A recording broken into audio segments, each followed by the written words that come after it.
time is it? It's time for the Abbott and Costello Show. We're on the air for ABC here in Hollywood. Well, what are we waiting for? Let's go with the Abbott and Costello Show.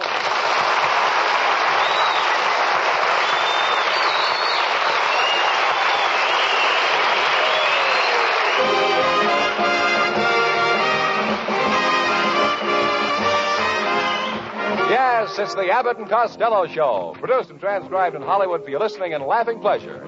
Chuckles with a carload and music by Matty Malnick. So hold on to your chairs, folks, for here they are, Bud Abbott and Lou Costello.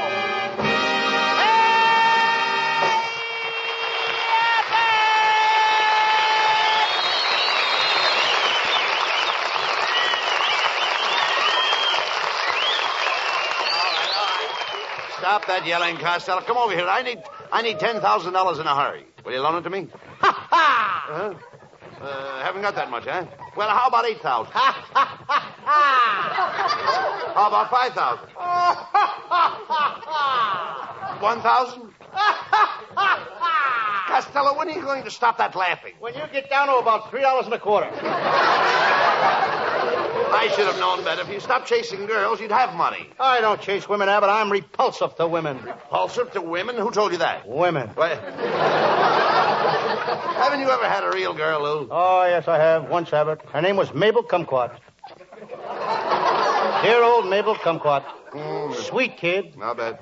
Met her in a delicatessen factory in Patterson. I was a salami sniper. A salami sniper? Snipper. All right, so what is it?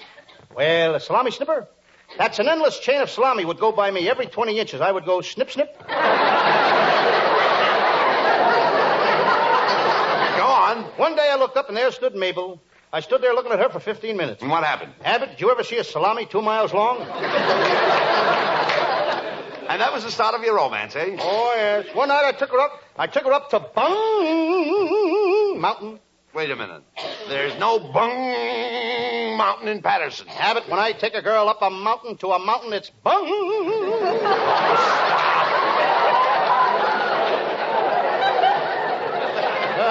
Then we became engaged. I slipped the ring on her finger. I didn't have a ring, so I used a cigar band. Where did you get the cigar band? Mabel happened to be smoking a White Owl at the time. I know it was a White Owl. I could smell the feathers.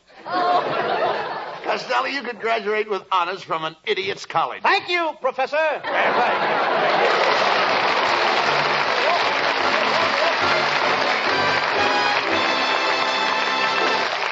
Hey, wait a minute, boys. Here's a serious-looking fella trying to get a word in edgewise. Let's see what he has to say.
Costello, stop that yelling. Where have you been?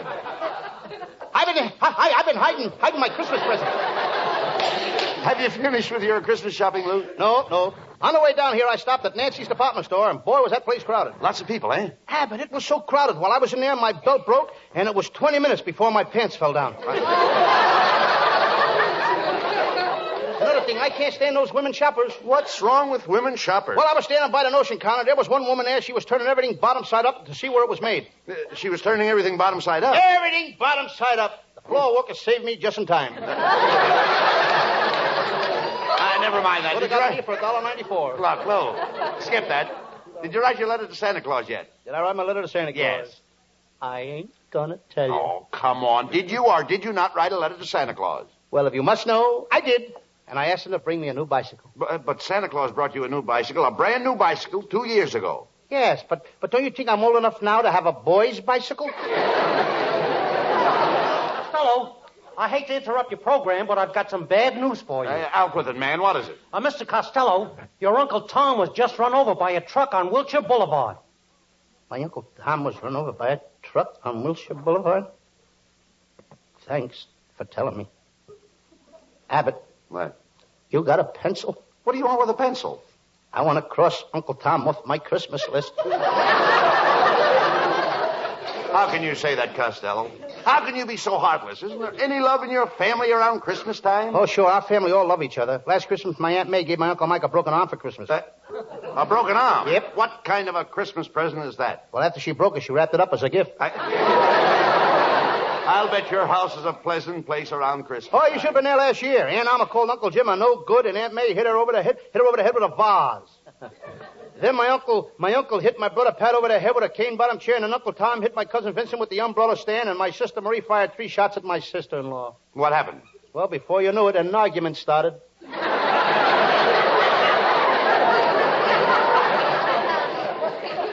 Well, I want to tell you something, Abbott, and speaking of arguments, what are you going to get your wife for Christmas? Well, I gave her some money. She wanted to buy herself a new corset. Lovely. Yes, but she can't seem to find one that will fill her budget. She's so fat, nothing would fit her budget. Costello, my wife is just pleasantly plump. She's not fat. That reminds me, Abbott. My sister would like to borrow one of your wife's stockings to hang over the fireplace on Christmas Eve. What does she want with one of my wife's stockings? She's expecting a grand piano. Are you trying to insinuate that my wife Betty is fat? Well... Did you ever see her in a bathing suit? Yes, I have. Repulsive, isn't it? Wait a minute. Who put that in this script? I told you, Abbott, you should have bought those writers presents.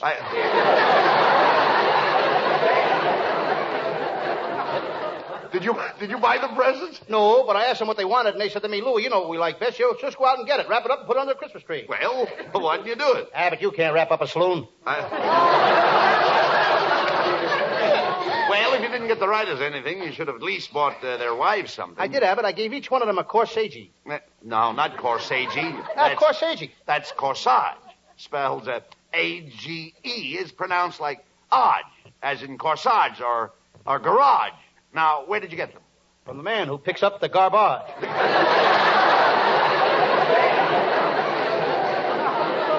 Well, I gotta go now, Abbott.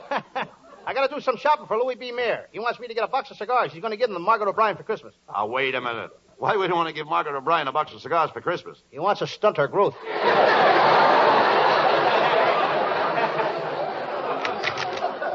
All right, Costello, that did it. Now I'm going to tell you what I think of you. You're the lousiest comedian on the radio. You tell the worst jokes on the air, and furthermore... It's my brother-in-law. I wouldn't come to see your show again if you gave me $1 million. You stink.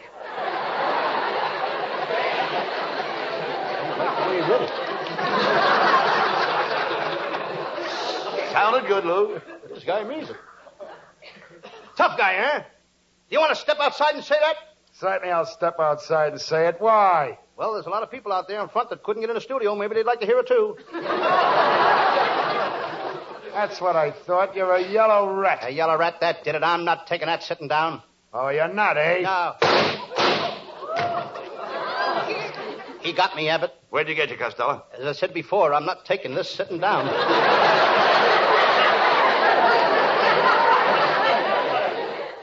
Hello, boys. Hey, look, Costello, it's our secretary, Viola Vaughn.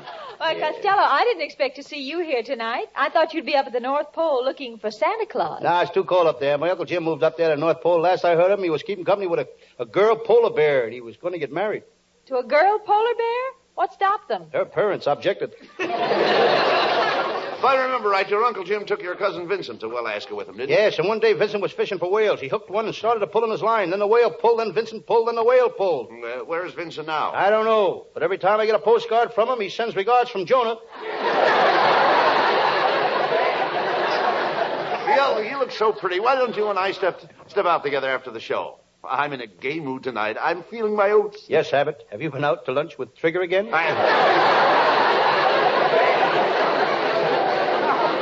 There's no reason why Viola shouldn't go out with me. I'm a regular ladies' man. Why, women throw themselves at my feet. I don't blame him. Anything to get away from that face. Costello, it's my turn to go out with Viola. Why, you've been over to her house 5 nights running. Oh, no, Mr. Abbott. Only 4 nights running. Last night my father didn't chase him. Look, there's no use in you boys fighting over me. I want to find a big, strong, robust, romantic man. How about me? Okay, you can help me look. Costello, I don't blame Viola for not wanting to go out with you. You're fat, you're ugly, your front tooth is missing. Oh, no, it's not. I got it right here in my pocket. Costello, honey, what are you going to get me for Christmas? You know, I need a new car. A new car? Well, Costello, as soon as a new car prices come down a little, maybe you can get her a new car. I don't think so, Abbott. I went to a dealer yesterday, and I said, how long will it be before I can get a new car for $900? He felt my pulse and says, you'll never make it. Oh, forget about Viola. We've got a lot of people on this show, and we've got to get them Christmas presents. Come on. Let's go across the street to the department store.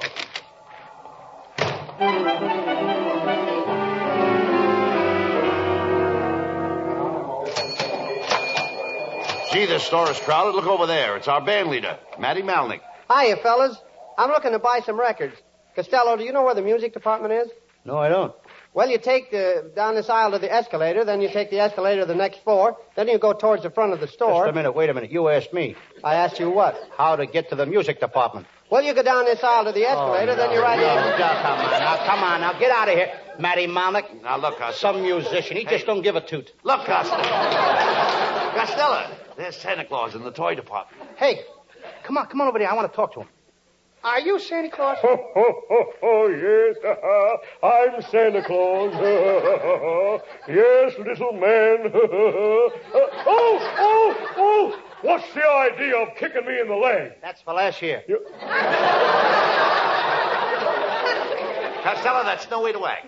Santa Claus is here to find out what you want for Christmas. Now, go ahead and tell him what you want for Christmas. Gee, Santa Claus, I wish that Christmas morning I could find Rita Hayworth in my stocking. With those fat legs of yours, you'd have plenty of room for the Andrews sisters.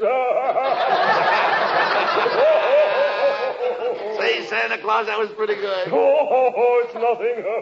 I tell those jokes all the time up at the North Pole. Who's your straight man? A penguin. You want to trade?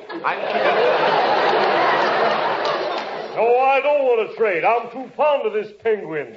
I keep him in a bottle of ink. Oh, a fountain penguin. Santa Claus. Costello's just a kid at heart. He craves affection.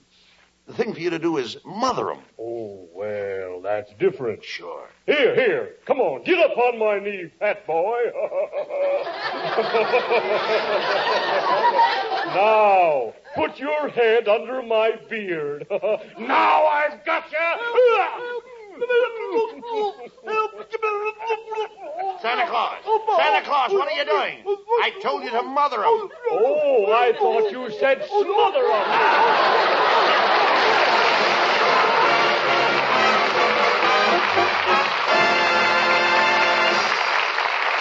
Break it up, men, but it's time to change the subject for just about 60 seconds.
Here's our musical Christmas gift to all of you. Hal Winters in a Christmas song, along with Matty Malnick and his music.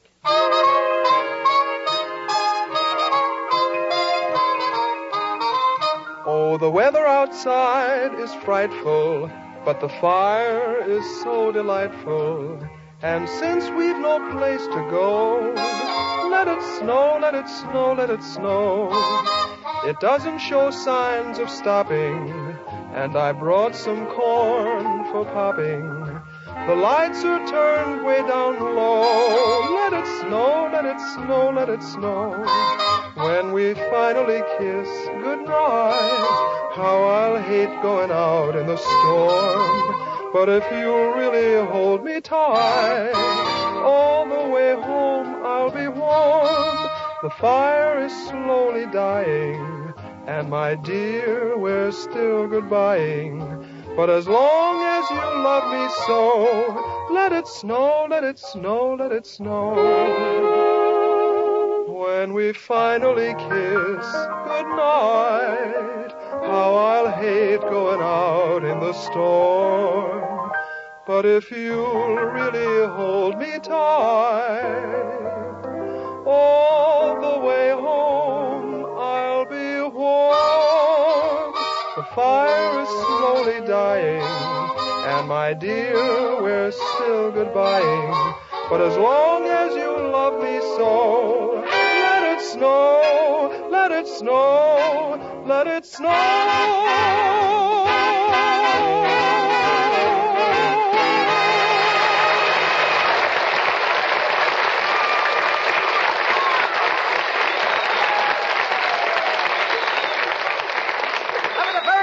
Summer Song by Hal Winters. Hey, Abbott. Hi. My brother Pat just told me some wonderful news. Tomorrow he starts playing with the girls in Phil Spitali's orchestra. What instrument will he play? No instrument. He's just going to play with the girls. I thought your brother was a musician. No, he's a singer. He sings just like Nelson Eddy. Does he sing shortening bread? Well, he could, but the places he sings in are so small and narrow, he can't sing shortening bread. He's got to sing right crisp. Never mind that. What are you doing with that newspaper? I wanted to show it to you, Abbott. My Sam Shovel Detective series is becoming so popular the newspapers have taken it off the radio page and put it on the front page. Look. Wait a minute. I don't see it on the front page. There it is, there it is. Under crimes committed in Los Angeles today. And besides that, I'm getting more fan mail than ever. Listen to this one. Dear Lou Costello, if your Sam Shovel Detective series is not the funniest program on the air, then I'm not the next president of the United States. Who's it from? Tom Dewey. Well, never mind that. What is your Sam Shovel Detective mystery for tonight? It's one of my latest cases, Abbott. I call it the case of Clarence, the dress designer who gave himself up to the police, or I'm all yours in buttons and bows. And now to the further adventures of Sam Shovel, private detective.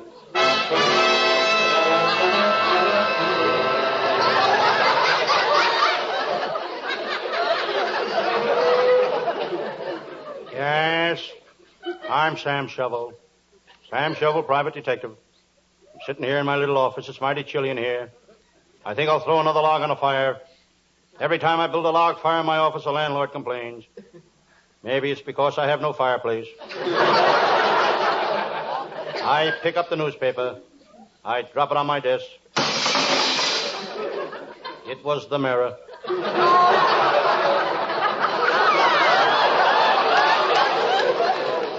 I read the one ads. Woman who washes Mondays and Tuesdays wants place to hang out on Wednesdays. Here's another one. Wanted man to teach nuclear division of atomic astrophysical cyclotronic fissures. No experience necessary. I glance out of my window to see what's playing in the movie across the street. Chicago. Cleveland. Boston. Must be that new picture, The Cry of the City. Next door to the movie is a Hollywood nightclub. Those Hollywood nightclubs cut the liquor so much the bartenders have to have a barber's license. In the winter, they have to put alcohol in the whiskey to keep it from freezing. I remember once my pal, Lieutenant Abbott of the Homicide Squad, was so disgusted that he went into that joint to drink himself to death. He didn't get drunk, but there was so much water in the whiskey he nearly drowned. Suddenly the phone rang. Sam Shovel speaking. Sam Shovel, you're on the spot. Get wise to yourself. You've got to play ball with us. Who are you? UCLA football team. We'll play anybody. One line went south.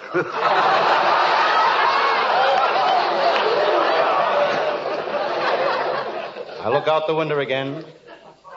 Crowds, nothing but crowds. Everybody doing the last-minute Christmas shopping. The crowds give me an idea.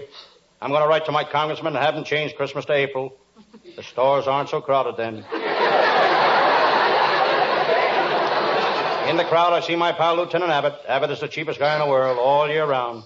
But when Christmas comes, he'd give you the shirt off his back. I know.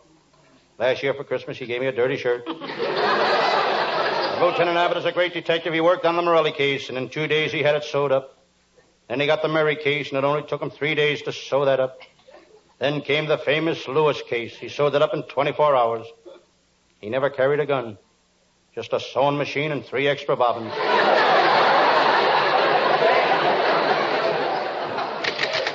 Hello, Sam Shovel. Sam, tomorrow's Christmas Eve, and I dropped in to find out what you want for Christmas. Well, I live just a stone's throw from Hetty Lamar's house, and my bedroom window is just a stone's throw from her window. What do you want for Christmas, Sam? A stone. Lieutenant, why don't you send me some mistletoe so I can kiss the girls under it? That's not mistletoe. That's mistletoe. Missile, not muscle. When I want to kiss a girl, I gotta use muscle.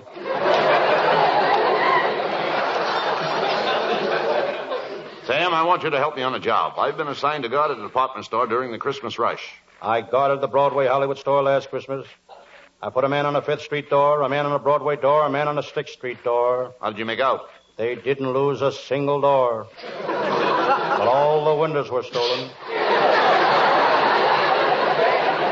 Come on, Sam. We're going down to the store right now.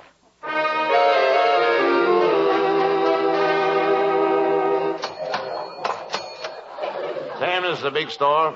They sell anything from sailboats to a pound of pecans. I see. They got everything from sloop to nuts. Come, gentlemen, you'll have to go to work right away. The shoplifters are stealing everything in aisle 9. Where is aisle 9? Well, this is aisle 7, that's aisle 8, and that... How do you like that? They stole aisle 9. I think I like this job. Say, who is that gorgeous girl behind the crowded counter? Oh, that's Miss Fairchild. She works in ladies' slippers. She's beautiful. What else does she do? She just works in ladies' slippers, that's all. Hey, wait a minute. Look, that kid. He just stole a pair of roller skates. I'll get him. You let go of me! Let me go, you copper! Let me go!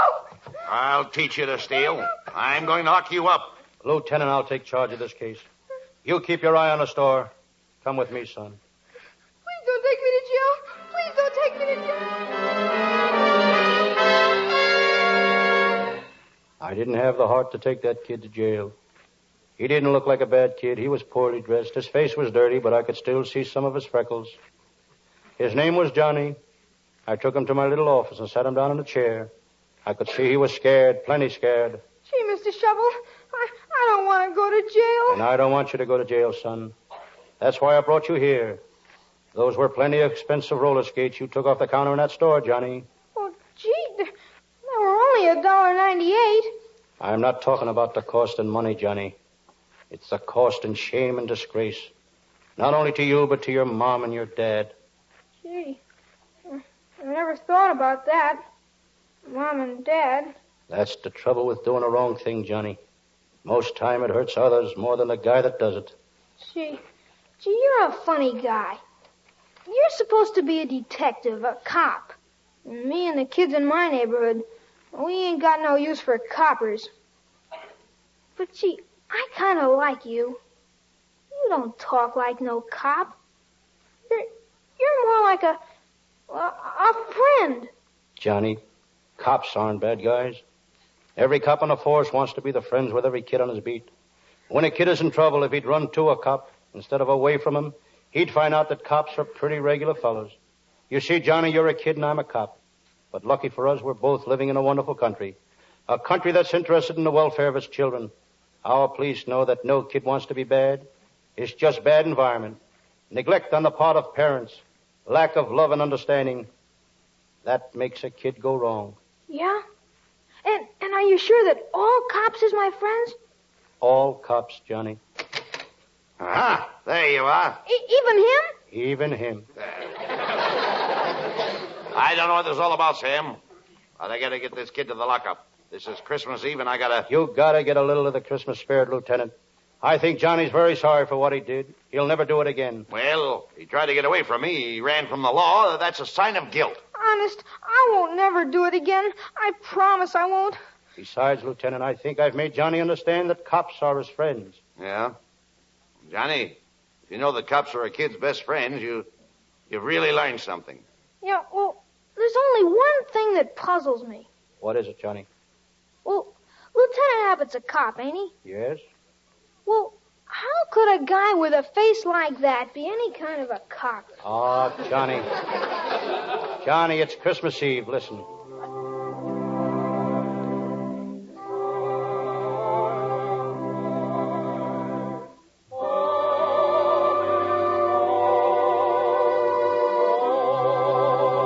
Well, it's Christmas Eve again. I promised my wife I'd be in church, saying my prayers, singing hymns. And here I am in this broken down... You don't have to be in church for that, Lieutenant. How about it, Johnny? Know the words to that song? Yeah, I think so. Johnny, let's try it, huh? What do you say?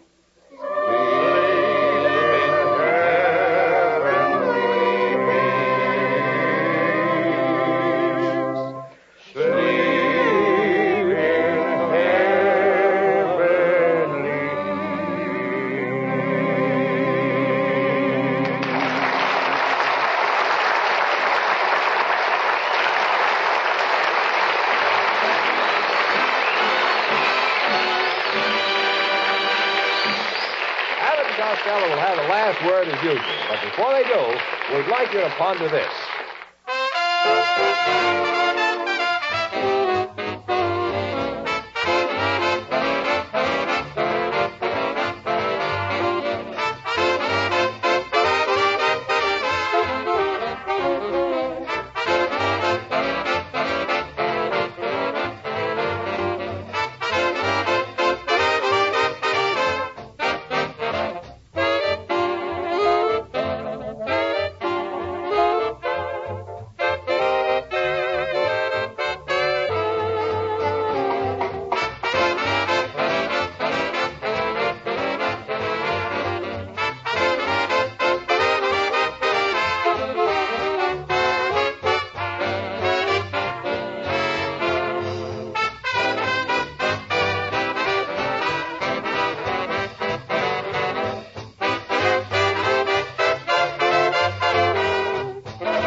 Costello, before signing off, let's wish all our listeners a very Merry Christmas.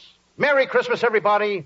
And I'd also like to say Merry Christmas to our fine crew that helped us put the show together. Our writing staff, which is headed by Eddie Foreman, with Paul Conlon, Pat Costello, Martin Ragaway, and Leonard Stern. Now, don't forget the swell boys of the band and our leader, Matty Melnick, and our vocalist, Hal Winters. And a Merry Christmas to our producer, Charles Vander. Good night, folks. Good night, everybody, and Merry Christmas to everybody in Patterson, New Jersey, and all over the world.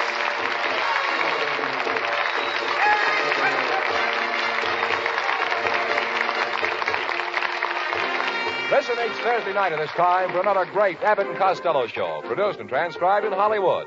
And be sure to stay tuned for the outstanding entertainment which follows throughout the evening on this ABC station.